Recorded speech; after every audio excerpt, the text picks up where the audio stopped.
And, you know, when I said it sort of earlier that I've totally lost the boundary between narrative and analysis, I think it's an effect or symptom of precisely trying to work with criticality.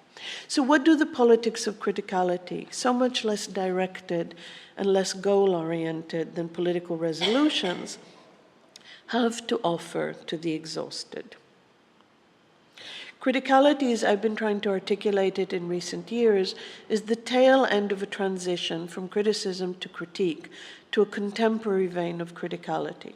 A shift from criticism with its inherent value judgments and from critique with its epistemological unveiling and uncovering of assumptions and knowledge regimes to a contemporary state which I would call criticality. Criticality being at once an ability to see through the structures that we are living in and to analyze them in a theoretically informed way, while at the same time to recognize that for all of one's critical apparatus, one is nevertheless living out those very conditions. Of course, criticality has critique enfolded within it, but it is more. It is a conscious duality of both living out something while being able to see through it. And it requires another mode of articulation, one that cannot smugly stand outside the problem and offer a clever and knowing analysis. Instead, it requires that the experiential dimension of what we're living out be brought into contact with the analytical. And of course, one of the reasons I so value a notion of criticality is because it does not allow for either cynicism or sarcasm, which are the ultimate expressions of knowing outsidership. Instead, the need to navigate the terrain at levels of analysis, feeling, and mutuality emerge in what Hannah Arendt has so beautifully termed, we fellow sufferers. And I want to end with my final story. A few years ago in London, on New Year's Eve, I had, without thinking, accepted an invitation to a party at the home of some very delightful and enlightened Lebanese friends.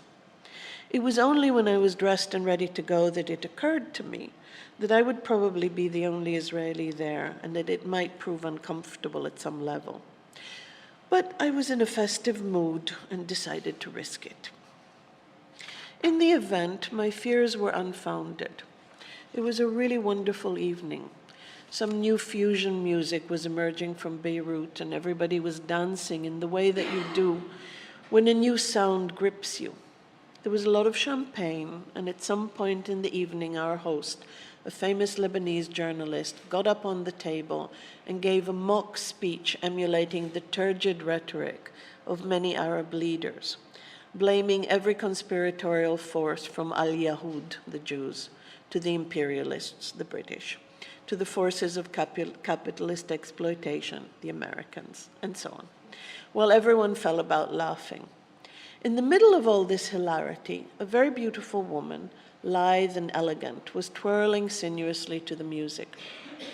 She even had on a neat dress with the shape of a cat on it, which accentuated the overall feline quality of her movements.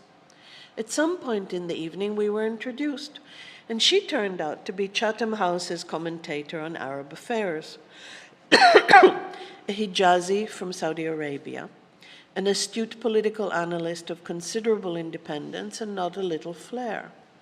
In the early hours of the morning, flush with all this partying, we finally managed to find a cab to take us back. And this woman asked if we could drop her off at her home on the way. I think we were all quite drunk, and I don't remember much of the ride.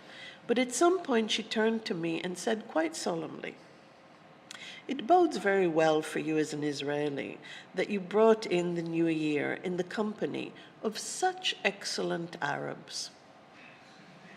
Obviously, I was charmed by the situation and by the wonderful rhetorical turn of phrase, the odd but quite lovely designation of being such excellent Arabs.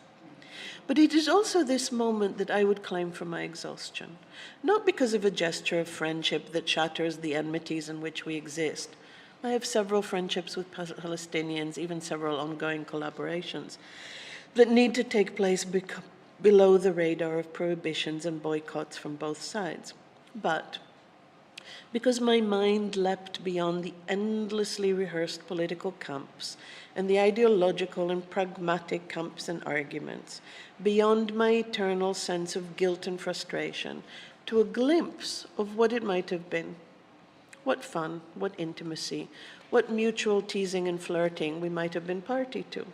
And it is there that the limit sense of how one is interpolated into a conflict and its structuring arguments and subject positions falls away.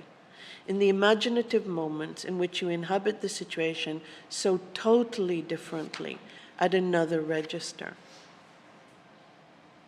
I'm not striving for some optimistic resolution, some enchanted world in which harmony and good humor will allow for another mode of personal interaction than the rather strained ways in which we currently handle one another when our friendships are subject to disapproval or actual prohibition and are often seen as disloyal and treacherous. I'm thinking about moments of temporal suspension in which geography cannot hold us and cannot contain us through a logic, in which an optimistic thought is not a celebration of possibilities, but the actual betrayal of everything that you've been indoctrinated to think. Not do-gooding, not orientalist, not corrective, not hopeful.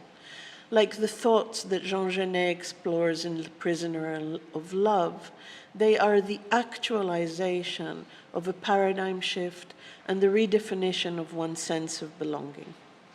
Thank you.